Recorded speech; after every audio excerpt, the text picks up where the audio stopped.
Hello and welcome to my channel. This video is about ecosystem. So first we will know what is actually ecosystem. So ecosystem consists of all organism and physical environment which they with which they interact. Means इसमें क्या होता है कि ecosystem में क्या होगा कि जितने भी ऑर्गेनिज्म प्रेजेंट है, मीन्स अर्थ पे जितने भी ऑर्गेनिज्म है और उनका जो फिजिकल इन्वायरमेंट है, उनका जो इंटरेक्शन है उसको हम इकोसिस्टम कहते हैं. मीन्स इकोसिस्टम में अबाउट बायोटिक एबायोटिक का जो रिलेशन है और उनका साथ में इन्वायरमेंट के साथ क्या रिलेशन है वो सब देखते हैं. अगर हम तीनों को कंबाइनली देखें कि इकोसिस्टम, इकोलॉजी और इन्वायरमेंट बेसिकली कैसे डिफरेंशिएट करते हैं एक दूसरे से, तो सबसे पहले अगर हम बात करें इन्वायरमेंट की, environment is that which surround us, means जो हमको चारों तरफ से घेरे हुए वही इन्वायरमेंट है. अगर बात करें इकोलॉजी की तो इसमें क्या है कि जो दो लिविंग बींग्स हैं उनका आपस में इंटरेक्शन देखा जाता है और इन दोनों का इन्वायरमेंट के साथ क्या रिलेशन है वो देखा जाता है. मीन्स जो भी लिविंग ऑर्गेनिज्म है उनका इंटरेक्शन हम इसमें स्टडी करते हैं इकोलॉजी में. और इकोसिस्टम में क्या रहेगा, लिविंग नॉन लिविंग का इनका आपस में क्या रहेगा और इनका इन्वायरमेंट के साथ क्या रहेगा. अगर हम इकोसिस्टम की डेफिनेशन में देखें तो बेसिकली उसको डिफाइन कर सकते हैं as a structural and functional unit of biosphere. And इसमें क्या होता है कि कंसिस्ट करता है कम्युनिटी ऑफ लिविंग बींग्स और उसका जो फिजिकल इन्वायरमेंट है बोथ इंटरेक्टिंग और exchanging material between them. Means इसमें क्या रहेगा कि जो भी इन्वायरमेंट है उसके साथ लिविंग और नॉन लिविंग का बेसिकली क्या रिलेशन है, यही इकोसिस्टम है. होप कि आपको ये समझ आया होगा. और ये सपोज करिए ये जो ग्राफिक्स के थ्रू मैं समझाना चाहती हूँ यहाँ पे, दैट यहाँ पे क्या है कि जितने भी लिविंग और नॉन लिविंग, जैसे लिविंग में क्या है कि जितनी भी प्लांट कम्युनिटी है, सॉइल के जो छोटे छोटे ऑर्गेनिज्म है, फिशेस वगैरह, इनका किसके साथ क्या इंटरेक्शन किसके साथ है, जो इसका फिजिकल इन्वायरमेंट. और फिजिकल इन्वायरमेंट बेसिकली किसके थ्रू बन रहा है यहाँ पे, जैसे सोलर रेडिएशन, जो भी डिस्टर्बेंसेज हैं, क्लाउड्स वगैरह, मॉइस्चर हो गया, तो ये सब इसमें हम स्टडी करेंगे फर्दर आगे. अब इसके बाद देखते हैं कि जैसे आप सपोज कीजिए इसमें क्या है कि ये कैसे होते हैं, इसमें लिविंग नॉन लिविंग है, मीन्स बायोटिक अबायोटिक फैक्ट. अगर इकोसिस्टम हेल्दी है तो उसका मीन्स है कि जो भी एलिमेंट्स है वो सब बैलेंस है एक तरह से, एंड वो कैपेबल है रिप्रोड्यूस करने के लिए. और जो भी इकोसिस्टम है वो बड़ा भी हो सकता है, मीन्स बिग भी हो सकता है, साइड में छोटा भी हो सकता है, और ये हम आगे फर्दर डिस्कस करेंगे वीडियो में. तो अभी इसके कंपोनेंट देखते हैं. बेसिकली एबायोटिक एंड बायोटिक ये दोनों कंपोनेंट हैं. एबायोटिक जो कंपोनेंट हैं वो कैसे होते हैं, इनऑर्गेनिक होते हैं और नॉन लिविंग होते हैं. बेसिकली ये जितने भी वर्ड के इनऑर्गेनिक और नॉन लिविंग पार्ट हैं वो सब इसके एबायोटिक कंपोनेंट होते हैं इकोसिस्टम के. अभी क्या है कि इकोसिस्टम क्या क्या कंसिस्ट करता है, soil, water, air and light energy. और इसके साथ ही ये जो कुछ केमिकल हैं, जो भी केमिकल हैं, लाइक ऑक्सीजन हो गया, नाइट्रोजन हो गया, ये केमिकल. और जो लाइक जो फिजिकल प्रोसेसेस हैं अर्थ की, लाइक जितने भी ये डिज़ास्टर जैसे volcano, earthquake, flood, forest fire, climate, जितने भी क्लाइमेटिक कंडीशंस हैं, वेदर कंडीशन है, ये सब किस में इंक्लूड होते हैं, एबायोटिक पार्ट में, किसके, इकोसिस्टम के. अभी क्या है कि जो एबायोटिक पार्ट है ये काफ़ी इंपॉर्टेंट डिटर्मिनेंट्स होते हैं किसमें, जो भी ऑर्गेनिज्म्स हैं उनके एग्जिस्टेंस में, इन्वायरमेंट में. ऑल्दो इनका क्या है कि अगर इसका सिंगल फैक्टर भी किसकी रेंज को लिमिट कर सकता है, ऑर्गेनिज्म की. सपोज करिए कोई भी कंपोनेंट अगर ज़्यादा बढ़ जाता है, कम हो जाता है, तो उसकी वजह से जो भी फर्दर ऑर्गेनिज्म है वो सब उनकी रेंज लिमिट होती है, मीन्स उनके एग्जिस्टेंस पे इम्पैक्ट डालते हैं. तो ये काफ़ी इंपॉर्टेंट होता है.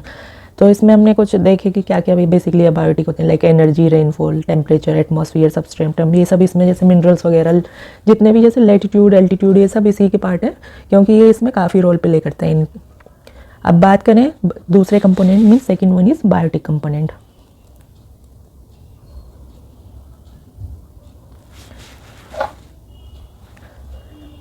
इसमें क्या होता है, जैसे सबसे पहले इसमें प्रोड्यूसर्स होते हैं, देन कंज्यूमर्स होते हैं. तो जो प्रोड्यूसर्स हैं वो उनको पता है ऑटोट्रोफ्स, जो भी सेल्फ नरिशिंग होते हैं, मीन्स जो खुद का अपना फूड खुद से प्रोसेस्ड कर सकते हैं. इसमें कुछ जो ब्लू ग्रीन बैक्टीरियाज हो गए, प्लांट्स हो गए, मोस्टली यही होते हैं. और ये क्या करते हैं, जो सिंथेसिस करते हैं कार्बोहाइड्रेट को, किसमें, सिंपल इनऑर्गेनिक रॉ मटेरियल, जैसे कार्बन डाइऑक्साइड हो गया, वाटर को किसके प्रेजेंस में करते हैं, सनलाइट के प्रेजेंस में. तो ये फोटोसिंथेसिस के थ्रू किसको अपना फूड खुद से बना लेते हैं. और इसके बाद आते हैं कंज्यूमर. ये किस पे डिपेंड होते हैं, प्रोड्यूसर्स पे डिपेंड होते हैं. ये इनको और भी क्या कहते हैं, हेट्रोट्रॉप्स भी बोलते हैं एंड फैगोट्रॉप्स.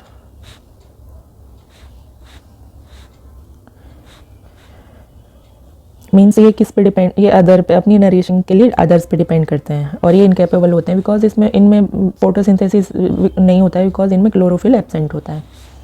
अब ये साइज़ के बेस पे इनको मैक्रो माइक्रो दो में कन्वर्ट कर सकते, मीन्स डिवाइड कर सकते हैं, मैक्रो एंड माइक्रो।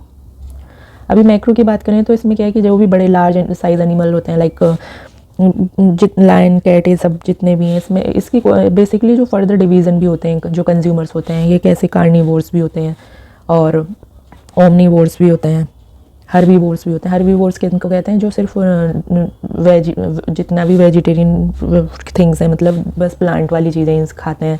कार्निवोर्स जो वेज नॉन वेज दोनों खाते हैं, और ओमनीवोर्स जो दोनों को खाते हैं। तो अगर हर्बीवोर देखें तो काऊ रैबिट हो गया, और इसके बाद अगर देखें कार्निवोर्स में लायंस आ गए, कैट आ गए, ये सब, सॉरी कैट नहीं मीन्स लायन बोल सकते हैं बेसिकली, वॉल्व हो गया मतलब भेड़िया। ओमनीवोर में मैन हो गया एंड मंकी, ये सब आ गए। अभी क्या है माइक्रो में हम किनको रखा गया है इसमें, सैप्रोफिटिक्स, जो प्लांट जो सैप्रोप्स होते हैं, मीन्स सैप्रोप्स का मीन्स है डीकम्पोजर्स। अब इसमें बेसिकली क्या क्या होते हैं, बैक्टीरिया एंड फंजाई। अब बेसिकली जो डीकम्पोजर्स का वर्क क्या होता है, ये डीकम्पोज कर देते हैं डेड ऑर्गेनिक सब्सटेंसेस को, किसमें जो सिंपलेस्ट फॉर्म में, और ये किसके जो डेड ऑर्गेनिक सब्सटेंस किसके प्लांट्स एंड एनिमल के। अगर बात करें कि इनमें क्या अब एक इसमें और टर्म होता है डेट्रीवोर्स। बेसिकली उस डेट्रीवोर्स का मीन्स क्या होता है, लाइक अगर हम बात करें ये अर्थवॉर्म्स और certain soil organism like nematodes, arthropods and other, जो इनको कैसे कंसीडर करते हैं, डेट्रीटस फीडर, और ये किसको डिकम्पोज कर देते हैं, ऑर्गेनिक मैटर्स को, तो इसलिए इनको बोलते हैं डेट्रीवोर्स। ओके, देन होप कि आपको ये क्लासिफिकेशन समझ आया होगा। देन आगे हम डिस्कस करते हैं टाइप्स क्या क्या हैं बेसिकली इकोसिस्टम के। तो बेसिकली इकोसिस्टम दो तरह का होता है, one is natural and other one is artificial. अगर बात करें नेचुरल की तो फर्दर इसमें जो डिवाइड किया टेरेस्ट्रियल और एक्वेटिक। अगर टेरेस्ट्रियल को भी फर्दर डिवाइड करें तो grassland, forest and desert ecosystem होता है, और एक्वेटिक की बात करें तो फ्रेश एंड मरीन। और फर्दर अगर हम फ्रेश को भी डिवाइड करते हैं तो ये लैंटिक और लोटिक। लैंटिक ये किसके बेस पे डिवाइड किए गए कि एक क्या होगा, मूविंग होगा, एक नॉन मूविंग, मतलब वो मूव नहीं कर रहा होगा उस बेस पे। जो लैंटिक है वो लैंटिक को जो भी मतलब रुका हुआ पानी होता है, लोटिक जो मीन्स मूवेबल होता है, फ्लो में चलता रहता है, तो उसको लोटिक बोलते हैं। अगेन आगे हम देखेंगे आर्टिफिशियल इकोसिस्टम। इनसे क्या है, जैसे क्रॉप इकोसिस्टम हो गया और एक्वेरियम होगा, जो मैन मेड होते हैं उनको आर्टिफिशियल बोलते हैं, जैसे क्रॉप लैंड्स हो गए और एक्वेरियम, ये इसमें आएंगे। तो ये थोड़ा ये हमको आना चाहिए बिकॉज एग्ज़ाम के पॉइंट ऑफ व्यू से एग्जामिनर ये भी आस्क कर सकता है कि आर्टिफिशियल कैसे होते हैं, एक्वेरियम किस में आएगा। और साथ ही हम डिस्कस करेंगे थोड़ा कि इसके साइज़ के बेस पे इनको, जैसे सपोज करिए एम्स के एग्ज़ाम में पूछा था कि अगर सबसे पहले ये पूछें कि सबसे छोटा इकोसिस्टम क्या है, अगर उसके ऑप्शंस में ड्रॉप हो ए ड्रॉप ऑफ पॉन्ड वाटर, तो ये सबसे छोटा होगा। अब इसको कैसे हम देखेंगे, अगर इसके साइज़ को एक तरह से पिक करें, पॉन्ड की एक ड्रॉप लेते हैं तो उसमें क्या होगा, बहुत छोटे छोटे बैक्टीरिया भी हो सकते हैं। तो अगर हमने क्या देखा था कि इकोसिस्टम लिविंग और नॉन लिविंग का आपस में क्या कोरिलेशन है और इनका इन्वायरमेंट के साथ क्या कोरिलेशन है।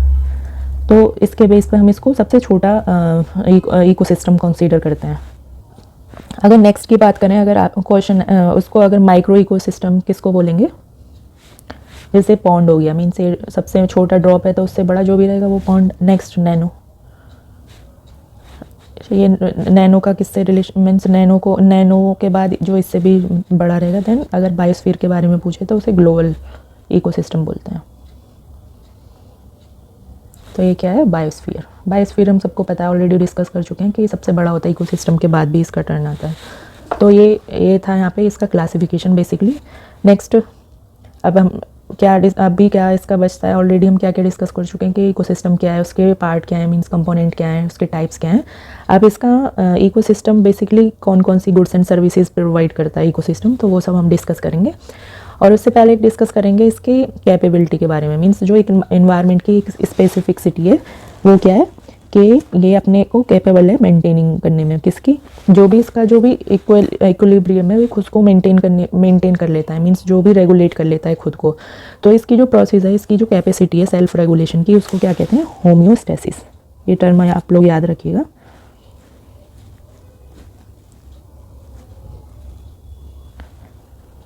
ये क्या है? Self regulation of ecosystem.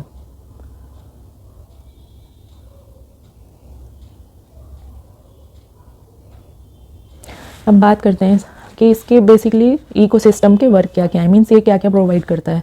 तो सबसे पहले जैसे हमको इसके जो भी अगर हम इसकी गुड्स की बात करें या सर्विसेज की, तो वो है फूड, फ्यूल, फाइबर, ये सब हमें इकोसिस्टम से ही मिलते हैं। ये FFF में हम इसको रख सकते हैं, means food, fuel, fibre. Then इसके बाद इसका जो provision of shelter and building material, जो भी अब सपोज करिए घर बनाने के लिए वो सब वुड्स वगैरह यूज़ करते हैं, वो कहाँ से हमको मिलता है? इकोसिस्टम से। अगेन जो भी प्योरीफिकेशन ऑफ एयर होता है, वाटर होता है, डिटॉक्सिफिकेशन और जो भी डिकम्पोजिशन जितना भी रहता है वो भी ये इकोसिस्टम की सर्विसेज में ही आता है। अभी हमने डिस्कस किए थे कि बेसिकली जो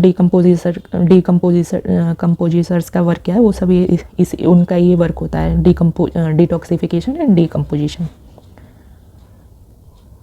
अगेन जो stabilisation and moderation of the earth climate. और इसके बाद जितनी भी जो रिन्यूएबल करना किसकी? सॉइल की फर्टिलिटी को। लाइक वो हमने देखा था कि इनका जो न्यूट्रिएंट साइकिल में भी काफ़ी रोल रहता है इकोसिस्टम का, और पॉलिनेशन में प्लांट्स के जितने भी जो क्रॉप डिजीज़ हैं उनको रोकने में ये इकोसिस्टम का काफ़ी रोल रहता है। बिकॉज इसमें क्या कैपेबिलिटी होती है? ये अपने सेल्फ रेगुलेशन को ध्यान में रख के उसको मेनटेन करने की कैपेसिटी होती है। अगर हम इसके जो फंक्शंस हैं उनको समराइज़ करें तो ये इकोलॉजिकल प्रोसेसेस जितनी भी हैं उनको कंट्रोल करता है, like flux of energy, nutrients and organic matter through and environment, उन सब पे कंट्रोल करता है। अब जैसे एग्जांपल्स देखें तो जैसे प्राइमरी प्रोडक्शन में न्यूट्रिएंट साइकिल में अभी डिस्कस किया था हम लोगों ने, एंड डिकम्पोजिशंस में, हैबिटेट बिल्डिंग में।